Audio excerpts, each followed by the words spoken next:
សួស្តីអ្នកនរគ្នាយើងជួបគ្នាជាថ្មីបាទយើងនឹងរៀនតមេរៀនជាបន្ត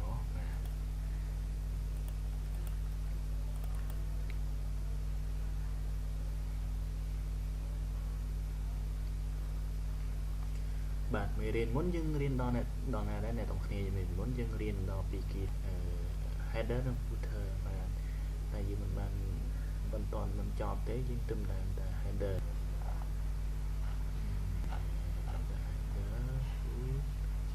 footer បាទនេះយើងដាក់ header និង footer បាទនៅមេរៀនមុនខ្ញុំបានបង្ហាញមេរៀនមុនខ្ញុំនឹងបង្ហាញរបៀបដាក់ header និងមេរៀនបន្តទៀតខ្ញុំដាក់ footer បាទ footer ហ្នឹងវាអាចយើងដាក់ចំណងជើងដាក់ឈ្មោះរបស់យើងនេះរៀងឬក៏ដាក់នឹងអាចដាក់ចំនួនពណ៌ដែរបាទអញ្ចឹងន័យថា footer នឹងវាមានអត្ថប្រយោជន៍ដូចនេះតោះយើងចូលទៅទាំងអស់គ្នាបាទទៀងតពីមេរៀនមុនមកបាទអញ្ចឹងវានៅត្រៃឌីហើយយើង example តំណទៅតោះទៅជាមេរៀនយើងនៅណាដែរក៏ខ្ញុំនៅតែបង្រៀនអ្នកទាំងអស់គ្នាបាទតើខ្ញុំរំលឹកមេរៀនឡើងវិញចុះអញ្ចឹងដើម្បីដាក់ header footer អញ្ចឹងខ្ញុំរំលឹកពី header អញ្ចឹង header មានន័យថាក្បាលទំព័រយើងដាក់នៅខាងលើនេះបាទទំព័រហើយខាងក្រោមនេះយើងថា footer តែមើល header មានបានតោះរៀបចូល header ចូលប៊ូតុង search យកពាក្យថា header បាទអ្នកគ្នាឃើញថា header គ្នាមានច្រើននេះបាទមានច្រើនប្រភេទមានច្រើនលំនាំបាទអស់មកខាងនេះមកគឺមានច្រើននេះបាទមានគំនាដែលយើងពេញចិត្តបាទគឺមានច្រើននេះបងប្អូនឃើញច្រើនណាស់ header បាទចឹងខ្ញុំចុចនេះខ្ញុំយកមួយនេះមកតាបាទហើយខ្ញុំមិនបានវាយទេខ្ញុំអត់បានវាយចឹងខ្ញុំយកកន្លែងណាមកកណាត់បាទដាក់នៅចំណងជើងរបស់ខ្ញុំចោលបាទខ្ញុំយកវាថា computer ឆ្លងមេរៀនហើយនៅកន្លែងនេះយើងដាក់คลิกចូលមកនៅកន្លែងតិចនេះកន្លែងណាយើងអាចសរសេរបានចឹងខ្ញុំផាសមកហើយបាទគេនេះខ្ញុំយកនេះហ្នឹងគឺជា header បាទហើយខ្ញុំបានដាក់បន្តយក font វានេះខ្ញុំចង់ដាក់បន្តពីក្រោយយើងទៅចូលអីយើងចុចលើតំណ search នេះមាន border នេះយើងដាក់ពាក្យថា border បាទជាងឃើញថានេះគឺគេដាក់ border ជាងអាចដាក់បានយើងចុចក្រោយមកដាក់បន្តតើមកយើងមើល opbook នេះយើងមិនបាច់ចាំទេសំខាន់ឲ្យវានៅក្នុង border បានស្រាប់ហើយ border នេះយើងដាក់បានទេក្នុង border នេះយើងអាចដាក់នេះដាក់បន្តឲ្យពីក្រោមនេះ computer ឆ្លងមេរោគនេះយើងអាចដាក់បន្តពីក្រោមនឹងនេះយើងដល់ធ្លាប់ឃើញមើលសភៅរបស់គេមានអក្សរមួកអក្សរគឺមានអក្សរទាំងមកចំណងជើងនិងក្បាលទំព័រសភៅហ្នឹងទុកទំព័រសភៅនេះវាមានដាក់អក្សរហ្នឹងបាទយល់ header ហ្នឹងគឺជាវាការយើងសរសេរចំណាយយើងដាក់តែម្ដងទៅវារត់ទៅគ្រប់ទំព័រអូតូទៅមកតោះជាមួយនឹងខ្ញុំហាជាងខ្ញុំយកជាមួយយើងចូលជាប្រភេទទំព័រប្រភេទបន្តហើយខ្ញុំបន្តណាតើមកខ្ញុំដាក់ហូចចាំហើយខ្ញុំទុកតាមវិធីនេះបានន័យថាអក្សរ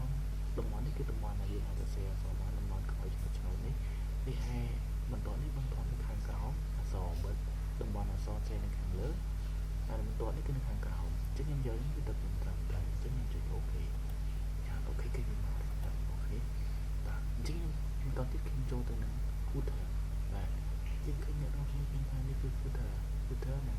footer ទៅមានអីខ្ញុំក៏មិនអាចទេបាទអញ្ចឹងនៅក្នុង footer នេះដូចគ្នាយើងចូល insert មួយនឹង footer បាទឃើញ footer នេះគឺដូចគ្នាបាទអញ្ចឹង footer នេះយើងឃើញថា header នេះមានបន្តនៅខាង foot header នេះបន្តនៅខាងក្រោមទៅពេល footer បន្តនៅខាងលើបាទអញ្ចឹងខ្ញុំយកនេះដូចគ្នាបាទខ្ញុំយកនេះក៏បានយកបាទអញ្ចឹងអាកដានេះខ្ញុំអត់ចង់ទៅសេខ្ញុំលុបចោលបាទអញ្ចឹងមិនដែរអ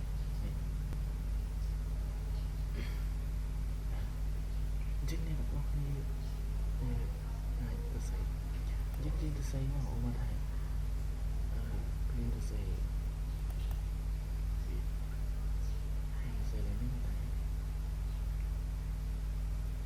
ឈ្មោះអ្នករៀបរៀងនេះទៅចឹងទៅគលិកគេយើងទៅសេធម្មតាបាទយើងទៅសេធម្មតាយើងទៅសេថា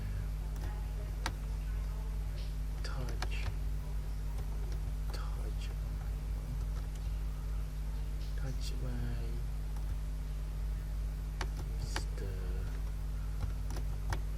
Mr. Panini now tiếp chấm chúng có sẽ có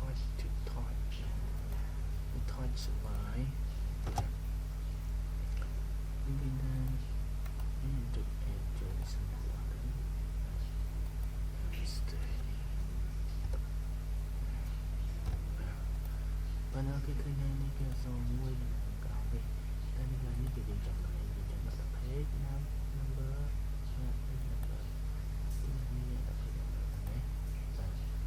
trên chỗ bút tông nhưng giờ biệt thải insert hay những cái nào là cái page number thì khi như giờ này thằng này thì giờ thông phải thằng lì bút thông mình cao trên giờ cao đấy hai đấy cộng bạn page number cộng bạn chỉ nên cảm ơn nhận một cái từ vựng nó hay copy để sao nhưng phải copy là một cái hay dùng bị sao hay dùng insert nhưng giờ biết thật hay là nữa nhưng dùng giờ thằng cổng để giờ thằng cổng ta dùng giờ tầm rộng so thì là chúng ta thằng bảy giờ lấy này là nít giờ lấy này cả đá vì chỉ đánh khi giờ lấy này cả đá nít thứ từ dây là lấy thì chạy hàng đánh là chạy hàng cờ mà cái này chắc khi giờ tâm luôn mình đi nè khi như là chuyện này mùi ấy nhóm ai chẳng không còn đang pha so đã nhưng mà vài những nó cái những khoản ý mùi chẳng khi chúng tôi tâm này chúng tôi mà nè chắc mình sẽ mà bạn chẳng khi tôi vào tịch mùi rồi thế nhưng tôi sẽ xí spare bà làm bấy con cờ vậy mà trên cái nhân thơ điệp trong bạn xí spare bà tập cái ní chúng tôi sẽ đi chúng tôi sẽ gì biết sao không ai đi đúng đúng phần nữa đúng ai chẳng nào bạn đúng tí ta chạy lên trên này mà chứ mình bùi tí nó một là thùng bấy thì mình bùi còn nó làm bấy trên cái dọc trên đất nào thì thì bạn kia mà mình tí thằng kia mà mình có nào đơn đâu bạn mình làm một kia xanh mà còn đến sau mấy anh trên cơ sở mình thấy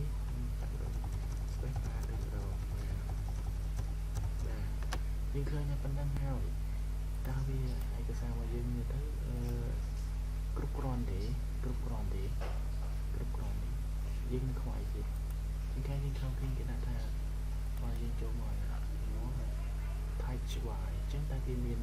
bình toàn đơn hàng lừa sò thì đấy chứ dương ta đã mình to này chứ là mấy đậm to nơi hàng cron footer là dương chỗ thế dương chỗ mới phải home như này thế đấy cái nhà group nhà đi rồi chỉ đúng bất tông nguyên nhưng nhớ phải nhìn cục nghĩa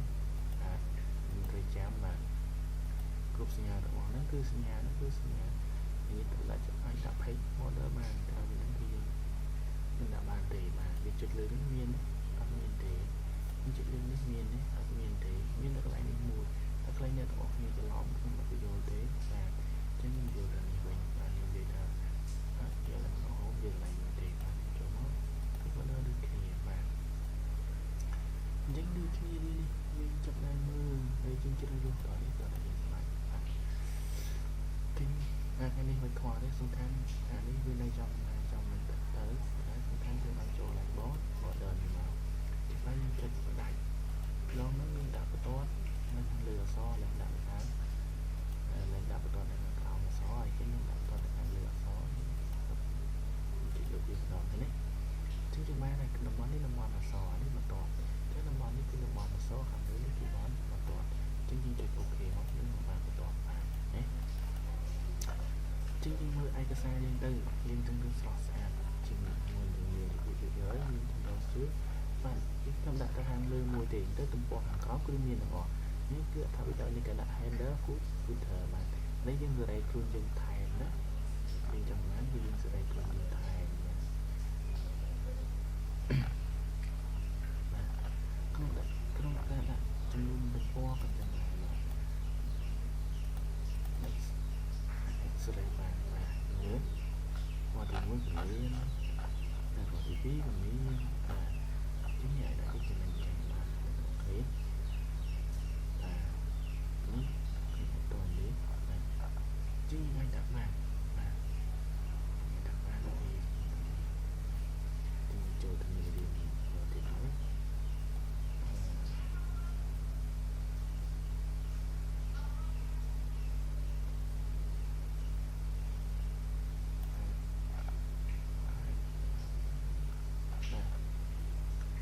នេះឃើញហើយ page number មិនខ្ញុំយកfooter page number data នេះយកគាត់ចុចសាកល្បងខ្លួនឯងថាទៀតទៅបាទអញ្ចឹងបន្តមកទៀតអ្នកនរគ្នាគាត់នៅចិត្តរបៀបភ្ជាប់ file ពីឯកសារមួយទៅឯកសារមួយទៀតបាទរបៀបភ្ជាប់ file ពីឯកសារមួយទៅឯកសារមួយទៀតបាទអ្នកនរគ្នាឃើញហើយចុចបើឯកសារណាមួយជាមុនសិនបាទតោះមកចុច insert button តោះមកចុចទៅលើរូបដំណេកបាទ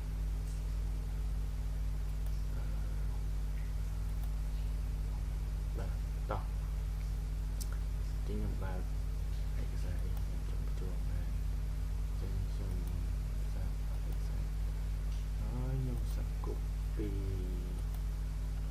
ចំណុចនេះត្រង់នេះខ្ញុំមានតែត្រឹម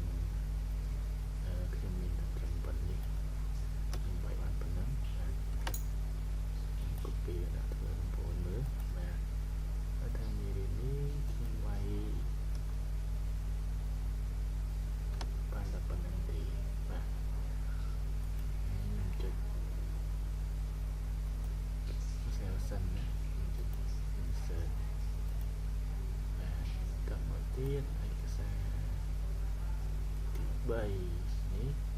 ខ្ញុំ copy ដែរអមណាខ្ញុំវាយបានប៉ុណ្នេះបាទប៉ុណ្នេះបាទដល់ខ្ញុំវាយបានប៉ុណ្ណឹងមិនទាន់គ្នាហើយខ្ញុំវាយបានប៉ុណ្ណឹងហើយបាទចឹងខ្ញុំវាយបានប៉ុណ្ណឹងហើយខ្ញុំឲ្យមិត្តភក្តិខ្ញុំម្នាក់ទៀតអ្នកវាយឯកសារហ្នឹងវាយដែរតែគាត់វាយទៅដល់នៅឯកសារផ្សេងយកមកវាយបាទអញ្ចឹងធ្វើម៉េចទៅដើម្បីឲ្យបានខ្ញុំមិនចង់ copy មកខ្ញុំចង់លុបដល់វាតគ្នាអញ្ចឹងយើងត្រូវធ្វើម៉េចនេះឯកសារនេះខ្ញុំបិទសិនណាបាទហើយតែខ្ញុំចង់ភ្ជាប់ file នៅនឹងបើឯកសារនេះគេថាម៉េចគេថាលោកអ្នកត្រូវបើកឯកសារមួយណាជាមុនសិនតើមកចុចយកសោះខ្ញុំបើកឯកសារនេះជាមុនណាតើមកខ្ញុំបើកទៅព្រោះចំណុចនេះខ្ញុំវាយមិនទាន់ចប់ទេអញ្ចឹងខ្ញុំចង់ឲ្យវាតភ្ជាប់គ្នាអញ្ចឹងយើងត្រូវចុចគេចុចទៅ set ប៊ូតុងហើយចុចទៅ object នេះយើងយក object មកយើងយក file ក្រមតិចពេលនេះយើងយក insert តហើយឃើញទេឃើញអ្នកគ្នាឃើញឯកសារយើងវាមកតគ្នាវាបើកទំព័រ2ទេវាបើកភ្ជាប់ពីនេះពីតណាយើងបានប៉ុណ្ណឹងយើងក៏ចុចភ្ជាប់មកយើងបានឯកសារលើគឺថាយើងតភ្ជាប់មេរៀនអញ្ចឹងណាយើងឲ្យមិត្តភក្តិយើងវាយនេះមួយមិត្តភក្តិនោះវាយនោះមួយយើងដូចថាយើងធ្វើhomework នេះអ្នកធ្វើនេះយើងធ្វើនេះយើងធ្វើនេះយើងយកមកតភ្ជាប់គ្នាយើងចំណុច copy ទេយើងមិន copy ទេបាទហើយដល់ទៅភ្ជាប់ឯកសារអញ្ចឹងខ្ញុំសូមឆ្លងមេរៀននេះទៅប៉ុណ្ណឹងសិនសូមជម្រាបលាយើងនឹងជួបគ្នានៅមេរៀនបន្តទៀតបាទ